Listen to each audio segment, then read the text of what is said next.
everybody, welcome to my channel. Thanks for tuning in. Tonight I'm going to talk to you a bit about the books I read in January and probably in February, since it's already February 24th, I think.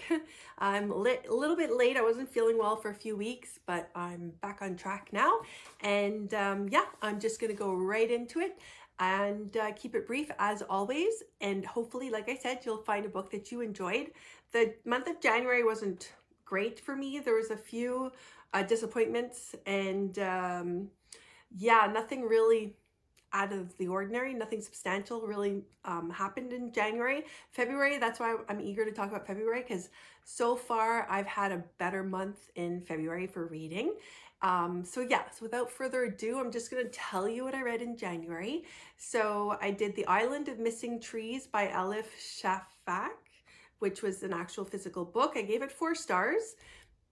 Not really sure in hindsight whether it deserved 4 stars, but that's just my opinion. The Bookshop on the Corner by Jenny Colgan. I did not finish it because it was an ebook and there was some sort of like glitch in the ebook. And yeah, I couldn't continue with it. I'm gonna maybe try it again. I tried actually to re-download it again from Hoopla, and it was still blocked. So I'm only allowed 7 books a month. So that was like 2 books right there. And so I didn't dare try to do it again. So yeah, I'm gonna look for that book because I actually was enjoying it. I'll talk about it a bit later on. Lessons from the Magic Shop was a non-fiction book by James R. Doty, which I did not finish. The Way of the Hermit was an audiobook, non-fiction as well. I did finish it and I actually really enjoyed it. And yeah, I'm trying to read more non-fiction books because I usually don't. And yeah, we'll talk about that a bit later. The other one I read, which was disappointing, and I'll talk about that later, is Intermezzo by Sally Rooney. So that's for January's recap. We'll go over those later. February so far, it's Small Things Like These by Keegan. I really did like that book a lot, and I wish I remember wishing that it was longer. Fourth Wing, I know I'm late to the party here, but I finally caved and decided to give Fourth Wing a go, and I'm glad I did. The Bluest Eye by Toni Morrison. My Brilliant Friend by Elena Ferrante. I'm still reading that one. So yeah, so we'll take a little break so I could check something, and then we will continue in a moment. Okay, so if you saw my earlier videos, I had was really excited because I had received a gift for Christmas. It was a bibliophile journal, and I was really excited to get started with this because I do journal a lot, and I do have a book journal, and usually I just use a lined blank book journal. This one has cute little prompts and like sections to be filled in for each book. I very quickly learned that it doesn't allow me to have enough space to write about the book. It's a good little recap if I want to keep a recap about what the book's about and refer back to it to make sure that I'm not rereading a book that I already read, but it most definitely doesn't leave me enough room to write about the book so that I could then do a recap for you afterwards. So I caved and I had to get just another blank journal. So yeah, that's just something to keep in mind if you do journal about your books, that it might not work out to have one that's already predetermined, like it has predetermined sections, because I tend to write, I guess, a lot about the books. Otherwise, I don't remember what they're about. So that's that little side note. So if we're going to talk quickly about the books I read in January, The Island of Missing Trees by Elif Shafak was the first one I read. It was an actual physical book, 4 stars. I gave it 4 stars. I said before, I'm not sure it deserved 4 stars. But now that I've thought about it, it does. It's really interesting.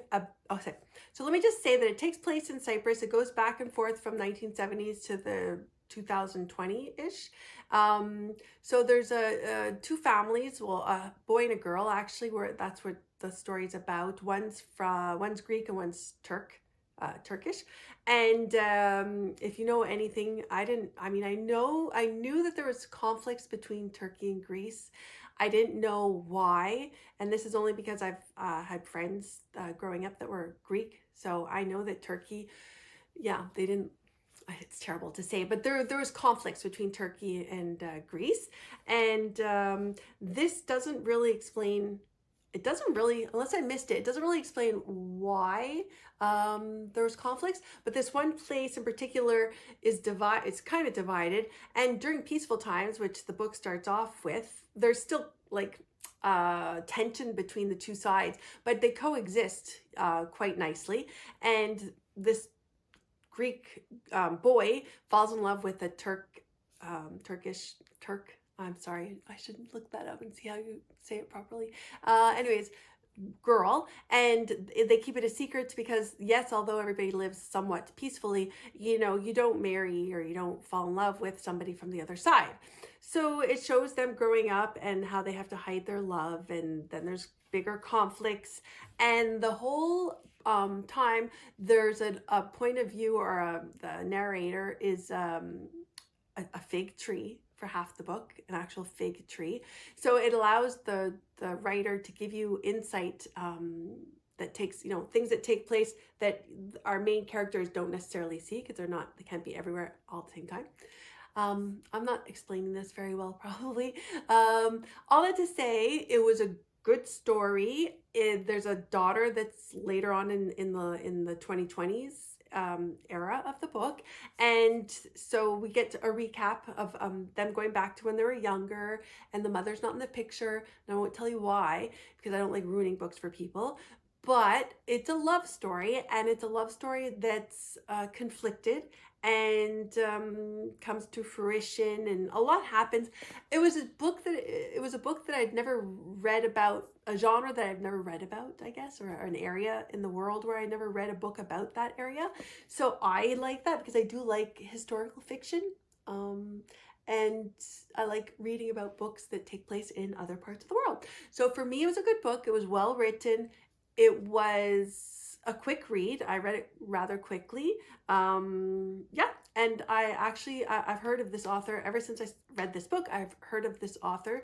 She's got other books that people do really enjoy.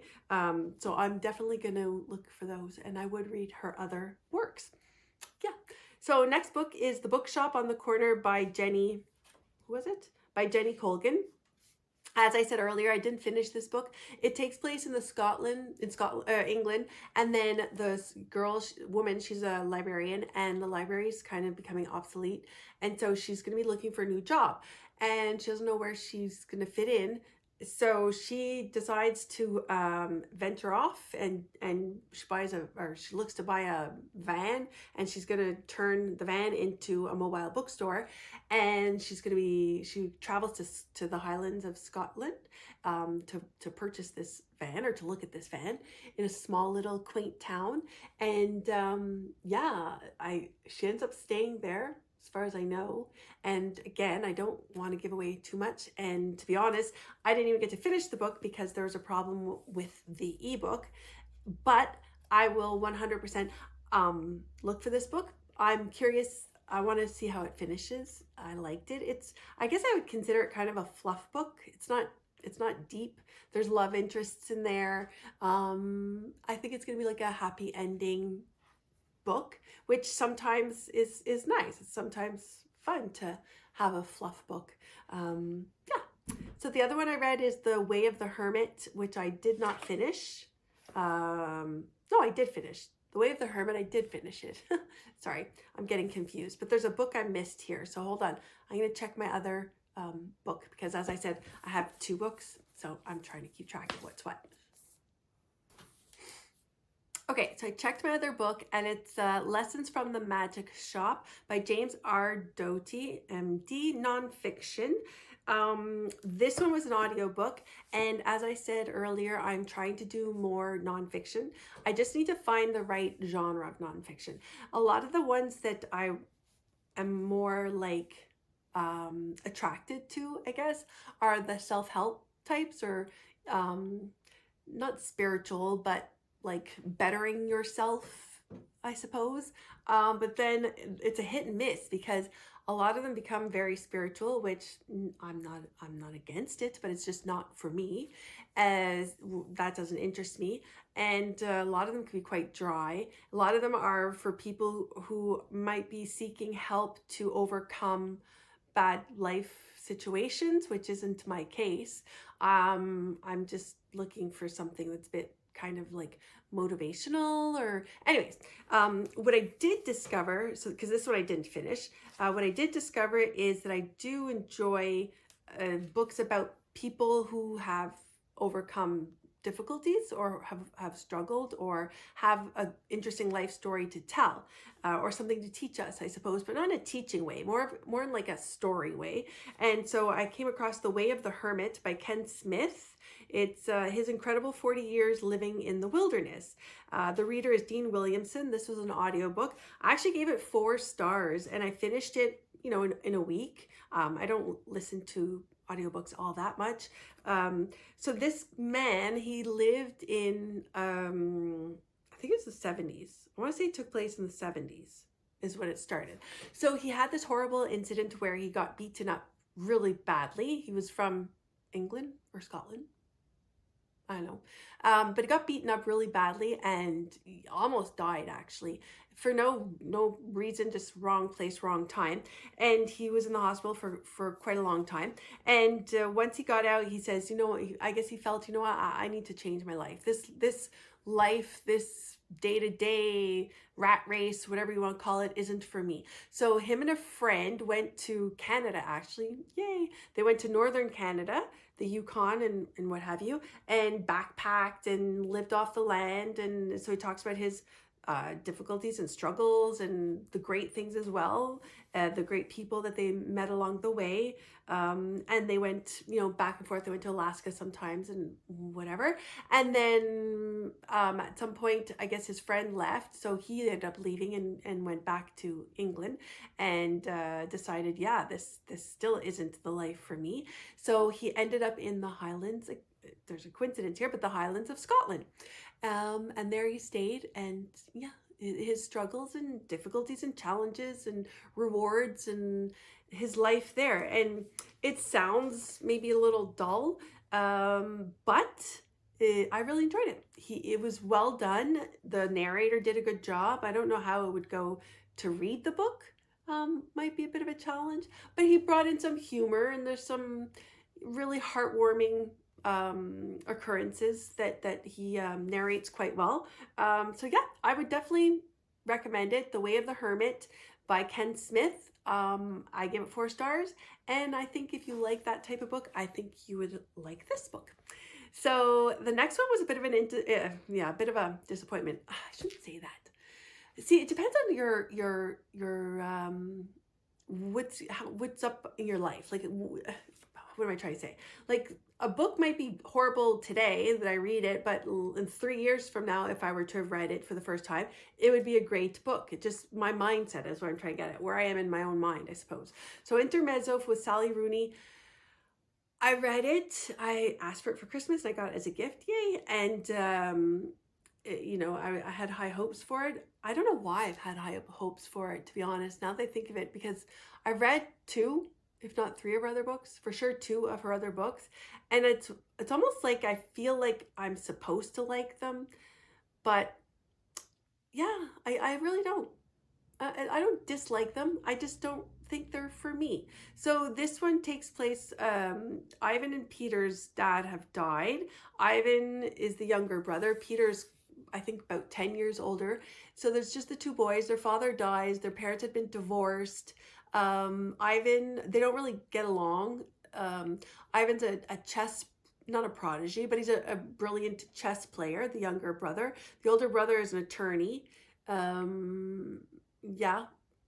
And they're just dealing with the death of their father and everything that comes along with that. Ivan ends up falling for somebody who's older than him. Peter has an ex-girlfriend that he's still in love with, but he's dating a younger woman right now. They've got some weird dynamic going on there.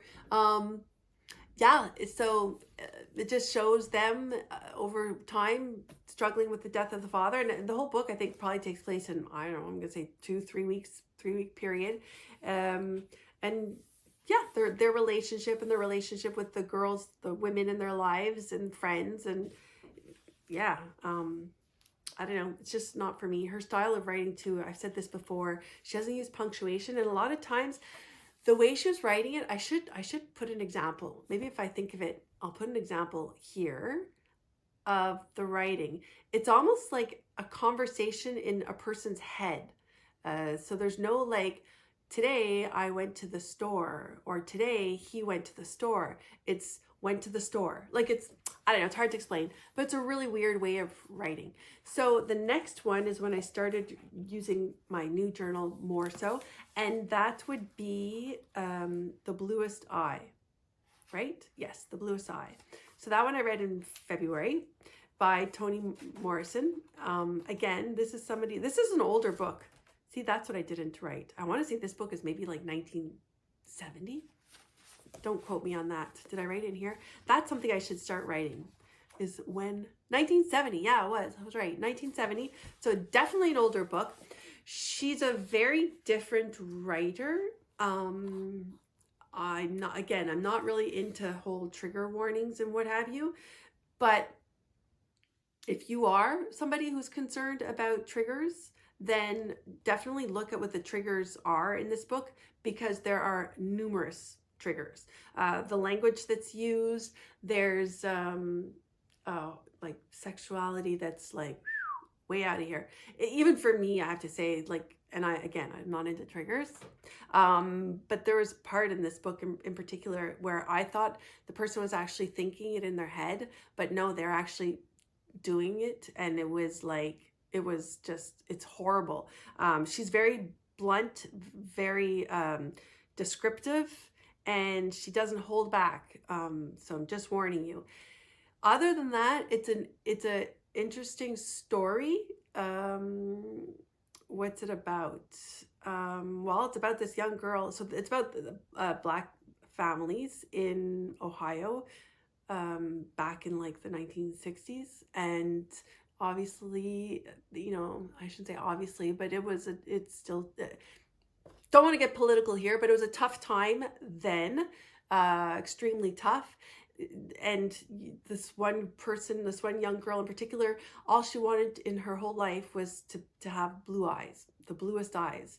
And it's because, white people have blue eyes and they have easier lives. And yeah, like I don't want to get be too sensitive or insensitive, but that's what the premise of the book is. So it's following these Black people's lives, young kids, girls, and their hardships and the difficulties growing up, during this era in the 60s, and how things weren't fair between, how there's difficulties amongst the Blacks themselves, and then on top of that, the way they were treated in society and treated by white people. So other than that, it's a hard book. I am interested in reading some of her other books, just because it's something I've never read a book like this before, and it was interesting. It was very interesting, and I read it. It's not a very big book. I read it rather quickly, and I'll definitely read another book of hers. Maybe one that's not as harsh. So the next one is Small Things Like These by Keegan. I loved this book. Again, it's not a lovely subject. For the month of February, you okay? My cat's just sneezing. For the month of February, I definitely hit on like some really tough books, in the sense of not being happy, loving, love story kind of books. So yeah. So the only other one I'm going to talk about today, even though I did say that I read, or I'm starting to read, no, I finished it actually, is